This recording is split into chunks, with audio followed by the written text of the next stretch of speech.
Hello, today we continue our daily reading with 1 Kings chapter 2, as always stated prior to reading. Get to a church that has Sunday school or Bible study where the word can be broken down with you and for you and shared for an easier understanding. Also, get with some friends who break bread and are just having church with one another and get some understanding amongst your group. Also, get you a Bible you could read. There are numerous versions, King James and NIV. But most importantly, and above all the things that I've just said, call upon the Lord. If you knock at his door, he will answer it and fill you with wisdom if that is truly what you seek. Amen. 1 Kings chapter 2 reads as follows. When the time drew near for David to die, he gave a charge to Solomon his son.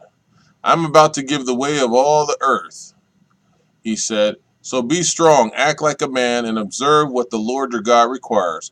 Walk in obedience to him, and keep his decrees and commands, his laws and regulations, as written in the law of Moses. Do this so that you may prosper in all you do and wherever you go, and the Lord may keep his promise to me.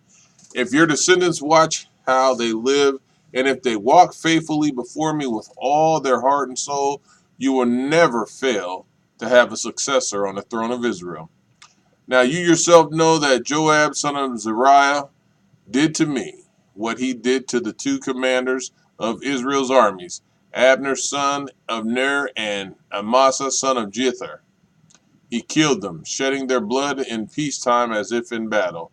And with that blood he stained the belt around his waist and the sandals on his feet.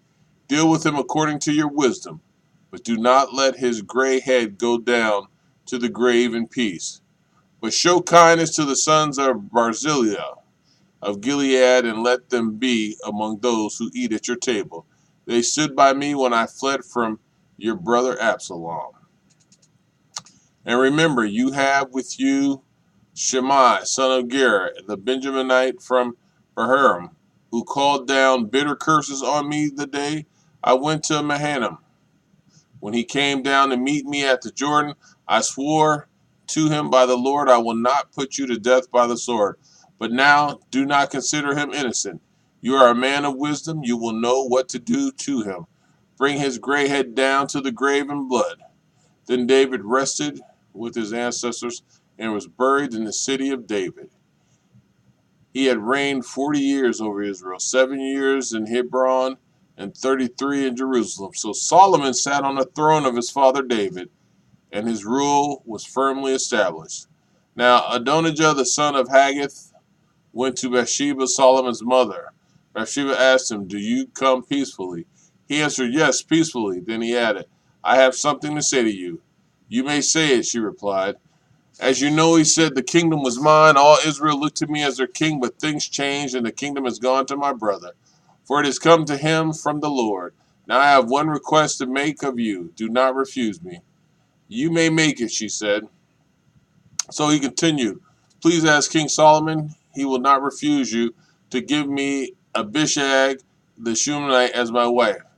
Very well, Bathsheba replied. I will speak to the king for you.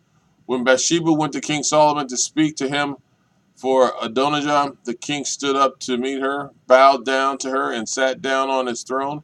He had a throne brought for the king's mother, and she sat down at his right hand. I have one small request to make of you, she said. Do not refuse me. The king replied, make it my mother, I will not refuse you. So she said, let Abishag the Shunammite be given in marriage to your brother Adonijah. King Solomon answered his mother, why do you request Abishag the Shunammite for Adonijah? You might as well request a kingdom for him. After all, he is my older brother. Yes, for him and for Abiathar the priest and Joab son of Zeruiah, the king Solomon swore by the Lord, may God deal with me, be it ever so severely, if Adonijah does not pay with his life for this request. And now, as surely as the Lord lives, he who has established me securely on the throne of my father David and was founded a dynasty for me as he promised, Adonijah shall be put to death today. So King Solomon gave orders to Benaiah son of Jehoiada, and he struck down Adonijah, and he died. To Abiathar the priest, the king said, go back to your fields in Anathoth. You deserve to die, but I will not put you to death now because you carried the ark of the sovereign Lord before my father David and shared all my father's hardships. So Solomon removed Abiathar from the priesthood of the Lord, fulfilling the word of the Lord had spoken at Shiloh about the house of Eli. When the news reached Joab, who had conspired with Adonijah though not with Absalom, he fled to the tent of the Lord and took hold of the horns of the altar. King Solomon was told that Joab had fled to the tent of the Lord and was beside the altar. Then Solomon ordered Benaiah, son of Jehoiada, go strike him down. So Benaiah entered the tent of the Lord and said to Joab, the king says, come out. But he answered, no, I will die here. Benaiah reported to the king, this is how Joab answered me. Then the king commanded Benaiah, do as he says, strike him down and bury him, and so clear me and my whole family of the guilt of the innocent blood that Joab shed.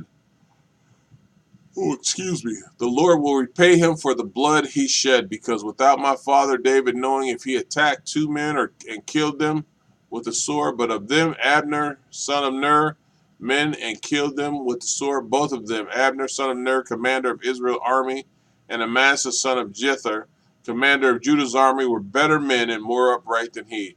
May the guilt of their blood rest on the head of Joab and his descendants forever. But on David's and his descendants, his house and his throne, may there be the Lord's peace forever. So Benaiah, son of Joiada, went up and struck down Joab and killed him. He was buried at his home out in the country. The king put Benaiah, son of Joiada, over the army in Joab's position and replaced Abiathar with Zadok the priest. Then the king sent out for Shemuel and said to him, build yourself a house in Jerusalem and live there, but do not go anywhere else. The day you leave and cross the Kidron Valley, you can be sure you will die. Your blood will be on your own head.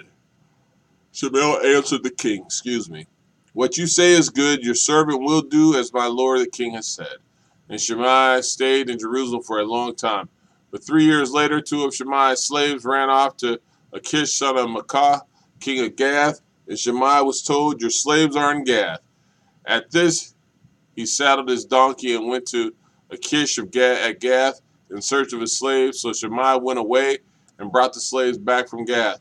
When Solomon was told that Shimei had gone from Jerusalem to Gath and had returned, the king summoned Shimei and said to him, did I not make you swear by the Lord and warn you on the day that you leave to go anywhere else, you can be sure you will die? At the time you said to me, what you say is good, I will obey. Why then did you not keep your oath to the Lord and obey the command I gave you? The king also said to Shimei, you know in your heart all the wrong you did to my father David. Now the Lord will repay you for your wrongdoing, but King Solomon will be blessed, and David's throne will remain secure before the Lord forever. Then the king gave the order to Benaiah, son of Joiada, and he went out and struck Shimei down, and he died. The kingdom was now established in Solomon's hands. Amen.